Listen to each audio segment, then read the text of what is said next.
ನಮಸ್ಕಾರಗಳು. ನನ್ನ ಹೆಸರು ಸುಶರ್ವ ದತ್ತ BS. ಇಂದು ನಾನು ತಾಟಕ ಸಂಬಾರ ಕಥೆಯನ್ನು ಹೇಳುತ್ತಿದ್ದೇನೆ. ಕೋಸಲ ಅಂತ ರಾಜ್ಯ ಇತ್ತು. ಆ ರಾಜ್ಯದ ರಾಜಧಾನಿ ಹೆಸರು ಅಯೋಧ್ಯ. ದಶರಥ ಅಂತ ರಾಜ ಇದ್ದ. ಅವನು ಅಯೋಧ್ಯೆಯನ್ನು ಆಳುತ್ತಿದ್ದನು. ಅವನಿಗೆ 3 ಜನ ಪತ್ನಿಯರು, ಕೌಸಲ್ಯ, ಸುಮಿತ್ರೆ, ಕೈಕೇಯಿ. ಒಟ್ಟು ಅವನಿಗೆ 4 ಜನ ಮಕ್ಕಳು, ರಾಮ, ಲಕ್ಷ್ಮಣ, ಭರತ, ಶತ್ರುಘ್ನ. ಒಂದು ದಿನ ವಿಶ್ವಾಮಿತ್ರ ಮುನಿಗಳು ದಶರಥ ಆಸ್ಥಾನಕ್ಕೆ ಬಂದರು. ಆಮೇಲೆ ದಶರಥ ಹೇಳಿದ್ರು, ದಶರಥ ನನಗೆ ರಾಮ ಲಕ್ಷ್ಮಣ ಬೇಕು. ಆಮೇಲೆ ದಶರಥ ಯಾಕೆ ಅಂತ ಕೇಳ್ದ.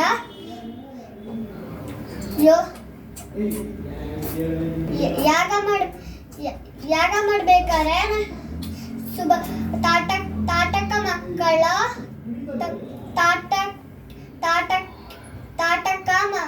ತಾಟಕಿಯ ಮಕ್ಕಳಾದ ಸುಬಾಹು ಮತ್ತೆ ಮಾರೀಚ ಯಜ್ಞಕುಂಡಕ್ಕೆ ಮೂಲ ಮಾಂಸವನ್ನು ಹಾಕುತ್ತಿದ್ದಾರೆ. ಅವನನ್ನು ಸಂಹಾರ ಮಾಡಕ್ಕೆ ನನಗೆ ರಾಮ ಲಕ್ಷ್ಮಣ ಬೇಕು. ಆಮೇಲೆ ದಶರಥ ಹೇಳ್ದ, ಅವರಿನ್ನು ಚಿಕ್ಕ ಮಕ್ಕಳು, ನಾನೇ ನನ್ನ ಸೈನ್ಯ ತಗೊಂಡು ಬರ್ತೀನಿ. ಆಮೇಲೆ ದಶರಥ ಹೇಳಿದ್ದರು, ನಿನ್ನ ಕೈಯಲ್ಲಿ ಅದು ಸಾಧ್ಯವಾಗಲ್ಲ, ನನಗೆ ರಾಮ ಲಕ್ಷ್ಮಣ ಬೇಕು ಅಂತ ಹೇಳಿದ್ರು. ಆಮೇಲೆ ದಶರಥ ಹೇಳಿದ್ರು, ನಾನೇ ನನ್ನ ಸೈನ್ಯ ತಗೊಂಡು ಬರ್ತೀನಿ. ಆಮೇಲೆ ವಿಶ್ವಾಮಿತ್ರ ಮುನಿಗಳು ಕೋಪವಾಗಿ ಅಯೋಧ್ಯ ರಾಜನ ಬಿಟ್ಟೋದರು. ಆಮೇಲೆ ವಸಿಷ್ಠ ಮುನಿಗಳು ವಿಶ್ವಾಮಿತ್ರ ಮುನಿಗಳಿಗೆ ಸಮಾಧಾನ ಮಾಡಿಸಿದ್ದರು. ಆಮೇಲೆ ವಿಶ್ವಾಮಿತ್ರ ಮುನಿಗಳು ದಶರಥಗೆ ಹೇಳ್ದ, ವಿಶ್ವಾಮಿತ್ರ ಮುನಿಗಳು ಏನು ಸಾಮಾನ್ಯ ಅಲ್ಲ. ವಸಿಷ್ಠ ಮುನಿಗಳು ಹೇಳಿದ್ರು, ದಶರಥ, ವಿಶ್ವಾಮಿತ್ರ ಮುನಿಗಳು ಏನು ಸಾಮಾನ್ಯ ಅಲ್ಲ, ಅವರು ದೊಡ್ಡ ಜ್ಞಾನಿ. ಆಮೇಲೆ ದಶರಥ ಒಪ್ಪಿಕೊಂಡು ರಾಮ ಲಕ್ಷ್ಮಣನ್ನು ಕಳಿಸಿದ. ಆಮೇಲೆ ವಿಶ್ವಾಮಿತ್ರ ಮುನಿಗಳು ಆಶೀರ್ವಾದ ಕರ್ಕೊಂಡು ಹೋದ್ರು ರಾಮ ಲಕ್ಷ್ಮಣನ. ಆಮೇಲೆ ಒಂದು ದಟ್ಟವಾದ ಕಾಡಿಗೆ ಬಂದರು. ಆಮೇಲೆ ಯಾರೋ ಮಹಿಳೆ ಕೂಗ್ತಾ ಇದ್ರು. ಆಮೇಲೆ ಮಹಿಳೆ ವಿಶ್ವಾಮಿತ್ರ ಮುನಿಗಳು ಹೇಳಿದರು, ಅವಳೇ ತಾಟಕಿ, ಬೇಗ ಸಂಹಾರ ಮಾಡು. ಸಂಜೆ ಆಗ್ತಿದ್ದಂಗೆ ರಾಕ್ಷಸ ಶಕ್ತಿಯನ್ನು ಜಾಸ್ತಿ ಆಗತ್ತೆ. ಆಮೇಲೆ ರಾಮ ಲಕ್ಷ್ಮಣ ತಾಟಕನ ಸಂಹರಿಸಿದ್ರು.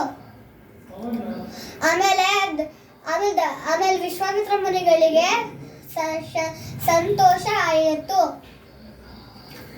ಆಮೇಲೆ ಕುಟೀರಕ್ಕೆ ಕುಟೀರಕ್ಕೆ ಬಂದ್ರು. ಮಾರನೇ ದಿನ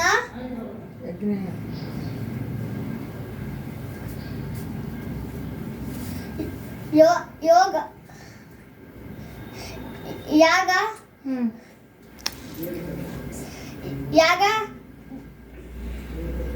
ಶುರು ಆಯ್ತು. ಆಮೇಲೆ ತಾಟಕಿ ಮಕ್ಕಳು ಸುಬಾಹು ಮತ್ತೆ ಮಾರೀಚ ಬಂದರು. ಆಮೇಲೆ ಮೂಳೆ ಮಾಂಸ ಹಾಕ್ತಾ ಇದ್ರು. ಆಮೇಲೆ ರಾಮ ಲಕ್ಷ್ಮಣ ಬಾಣದ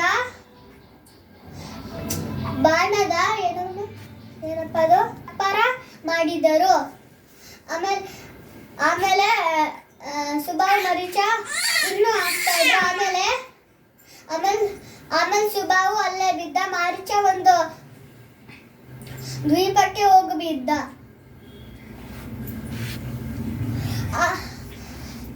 ಆಮೇಲೆ ವಸಿಷ್ಠ ಮುನಿಗಳು ವಿಶ್ವಾಮಿತ್ರ ತುಂಬಾ ಸಂತೋಷ ಆಯಿತು.